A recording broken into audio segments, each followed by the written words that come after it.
Today's date is 6 जुलाई 2020 और जानने की कोशिश करते हैं 6 जुलाई को देश और दुनिया के इतिहास में क्या हुआ। 6 जुलाई 1483 को रिचर्ड III इंग्लैंड का सम्राट बना। 6 जुलाई 1885 को लुई पास्चर ने रेबीज के टीके का सफलतापूर्वक परीक्षण किया और 6 जुलाई 2008 को क्या हुआ, 5000 साल पुराना शाही कब्रिस्तान पाया गया। कहाँ? मिस्र में। सो ये थी देश और दुनिया की घटनाएं जो कि 6 जुलाई को होती हैं। Now welcome to learning with Sunil Kumar. Today's chapter is the rise of nationalism in Europe, part 9, class 10 history, and topic is the making of Germany और you can say German unification. So let us start. Can the army be the architect of a nation? क्या सेना किसी राष्ट्र की निर्माता हो सकती है? We will see this in case of Germany and Italy unification. इन दोनों के केस में हम देखने की कोशिश करेंगे क्या सेना भी किसी राष्ट्र के निर्माता हो सकती है। After 1848 nationalism moved away from revolution and democracy. 1848 के बाद क्या होता है, जो राष्ट्रवाद की जो भावनाएं हैं वो धीरे धीरे क्रांति और जनतंत्र से अलग हो रही हैं। नेशनलिस्ट फीलिंग्स और we can say nationalist sentiments were mobilised by conservatives. अब क्या किया जाने लग गया, पहले जो नेशनलिस्ट सेंटिमेंट्स थे, जो राष्ट्रवाद की जो भावनाएं थे, उनका कौन यूज करते थे? These were used by middle class liberals. उनके द्वारा यूज की जाती थी, लिबरल्स के द्वारा यूज की जाती थी, क्रांतिकारी लोगों के द्वारा यूज की जाती है। लेकिन अभी नेशनलिस्ट फीलिंग्स हैं, जो सेंटिमेंट्स हैं, they are used by conservatives, यानी कि मोनार्की के द्वारा यूज की जा रही है, राजा लोगों के द्वारा यूज की जा रही है। किस लिए? For promoting state power. वो चाहते हैं कि राज्य की सत्ता बढ़े and achieving political dominance over Europe, और चाहते हैं कि यूरोप के जो दूसरे कंट्री है उन पर राजनीतिक प्रभुत्व स्थापित हो। So they are using national sentiments. Next, this we will see in the process of Germany and Italy unification. First come to German unification.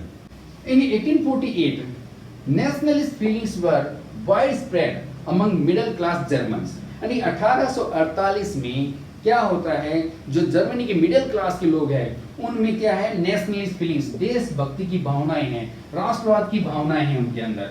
And these people यानी middle class Germans they try to make a nation state. देखो इन लोगों ने 1848 में ही कोशिश की थी कि राष्ट्र राज्य बनाने की कोशिश की थी, है ना, जिसमें इलेक्टेड पार्लियामेंट हो।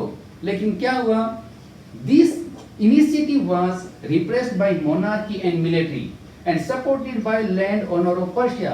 लेकिन पर्शिया का जो मोनार्की है यानी राजा है और जो मिलिट्री है और इसके बाद जो लार्ज लैंड ओनर्स है उन्होंने ही सपोर्ट कर दिया। इन तीनों ने मिलकर के इनकी कोशिश थी उसको कुचल डाला। यानी कि इनका जो सपना था क्या था, to make a nation state. जो इनका नेशन स्टेट एक राष्ट्र राज्य बनाने का सपना था वो इन्होंने पूरा नहीं होने दिया। We have discussed about 1848 the revolution of the liberals। Part 8 में हमने आपके बताया था कि 1848 का जो लिबरल्स लोगों की क्रांति है उसके बारे में बताया था। उन्होंने क्या किया था, जर्मन नेशनल असेंबली बना ली थी और जर्मन नेशनल असेंबली ने देश के लिए कॉन्स्टिट्यूशन बनाया था।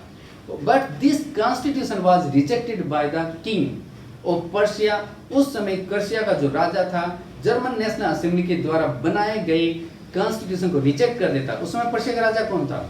Frederick William fourth. उसने रिजेक्ट कर दिया और उसके बाद उस राजा ने क्या किया, दूसरे यूरोपियन जो राजा थे मोनार्क्स से उनके साथ मिल जाता है और मिलिट्री के साथ मिल जाता है और मिल करके क्या करते हैं, यानी मिलिट्री और दूसरे देश के राजा सभी मिल करके क्या करते हैं, जो जर्मन नेशनल असेंबली है उसको भंग कर देते हैं। इस प्रकार से जो अर्ली फेज था जर्मनी यूनिफिकेशन का, दैट वाज फेल्ड।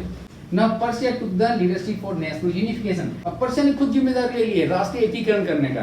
अब पहले हम देखते हैं, यहाँ पर हम देखते हैं तो पर्शिया ने क्या किया था, इन्होंने जो कोशिश की थी नेशन स्टेट बनाने की उसको इन्होंने सफल नहीं होने दिया था। लेकिन अभी पर्शिया खुद ने ही took the responsibility, took the leadership for national unification। अब पर्शिया ने खुद ने ही यानी कि नेशनल यूनिफिकेशन करने की ठान ली है। जो पर्शिया का राजा है वो कौन है? केसर विलियम वन है और इनका जो चीफ मिनिस्टर है Otto von Bismarck. He is known as architect of Germany. आपके 1 मार्क में एग्जाम में क्वेश्चन आता है who is known as architect of Germany. So your answer will be Otto von Bismarck. So Bismarck ने क्या किया? With the help of Russian army and bureaucracy, he fought 3 wars. देखिएगा, जो chief minister है auto von Bismarck Persia का, इसने help ली किससे? Persian army से हेल्प ली, ब्यूरोक्रेसी की हेल्प ली, इसकी मदद से उसने 3 युद्ध किए और कितने साल तक चले? Over 7 years. He fought 3 wars over 7 years with Austria, Denmark and France. इन युद्धों में उसने ऑस्ट्रिया को हराया, डेनमार्क को हराया और लास्ट में फ्रांस को हराया. और इसके बाद वो जर्मनी का यूनिफिकेशन करने में सक्सेस हुआ, क्योंकि जर्मनी के बहुत सारे रीजन्स पर इन कंट्रीज का कब्जा था और इनको हराया और हराने के बाद जर्मनी का यूनिफिकेशन हुआ. On 18 January 1871 Kesar William one कौन था? पर्शिया का राजा था. But on 18 January 1871, now he was proclaimed German Emperor. यानी कि अभी तक तो ये पर्शिया का ही राजा था, अब जर्मनी की जितने भी रीजन्स हैं उनका सम्राट घोषित कर दिया गया. कहाँ पर? In the hall of mirrors in the palace of Versailles. यानी कि फ्रांस में एक स्पेशल फंक्शन होता है वर्साइल्स जगह पर, जिसमें बहुत सारे लोग इकट्ठे होते हैं, आर्मी के कमांडर्स, अलग अलग स्टेट के चीफ मिनिस्टर, और इसके अंदर केसर विलियम वन को पूरी जर्मनी का सम्राट घोषित कर दिया जाता है. Now Germany emphasis on modernising the currency, banking, legal and judicial system. अब पूरी जर्मनी का यूनिफिकेशन होने के बाद जर्मनी ने क्या किया?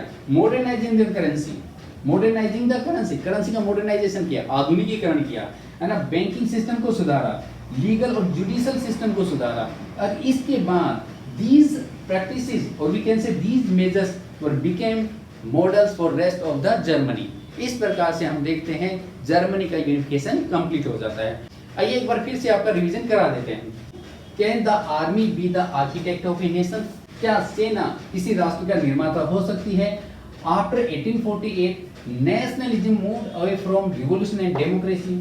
1848 के बाद क्या देखा जाता है?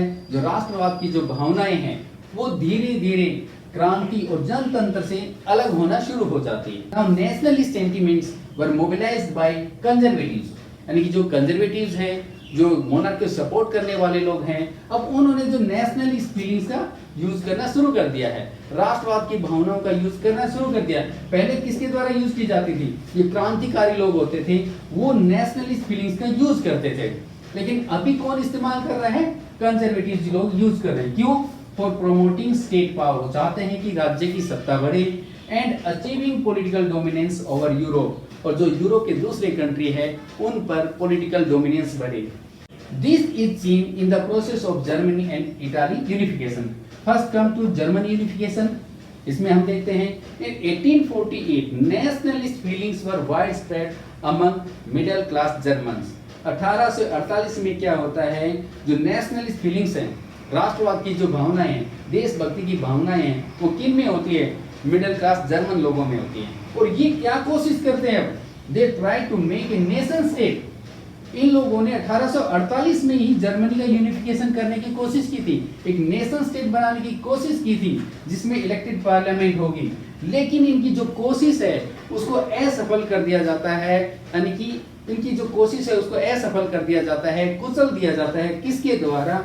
Monarchy, military and land owner, large land owner of Persia. अब पर्शिया ने खुद ने जिम्मेदारी ले ली, खुद ने लीडरशिप ले ली, बोला कि हम करेंगे जर्मनी का unification. They took the leadership for national unification. और यहाँ का किंग है वो कौन है? Kaiser William one. और यहाँ का जो मिनिस्टर है, chief minister, Otto von Bismarck. Otto von Bismarck is also known as architect of Germany. With the help of Persian army and bureaucracy, he fought 3 wars over 7 years with Austria, Denmark and France. In countries का Germany के बहुत सारे regions पर कब्जा होता है, इनको हरा दिया जाता है और इसके बाद जर्मनी का यूनिफिकेशन 18 जनवरी 1871 को कंप्लीट हो जाता है. 18 जनवरी 1871 को वर्साइल्स में एक बहुत बड़ा फंक्शन किया जाता है. उस फंक्शन में क्या होता है? जर्मन एम्परर है केसर विलियम वन, जो अभी तक पर्शिया का राजा था, लेकिन अब केसर विलियम वन को पूरी जर्मनी का सम्राट घोषित कर दिया जाता है. देता है Germany emphasis on modernising the currency, banking, legal and judicial system. अब इन सभी में सुधार करता है Germany. And this become and these steps, or we can say these measures, became a model for rest of the Germany. इस प्रकार से हम देखते हैं जर्मनी का यूनिफिकेशन कंप्लीट हो जाता है. So in this way we have seen unification of Germany has been completed on 18 January 1871. Thank you very much. यदि आप इस वीडियो को पसंद करते हैं, please like, share and subscribe.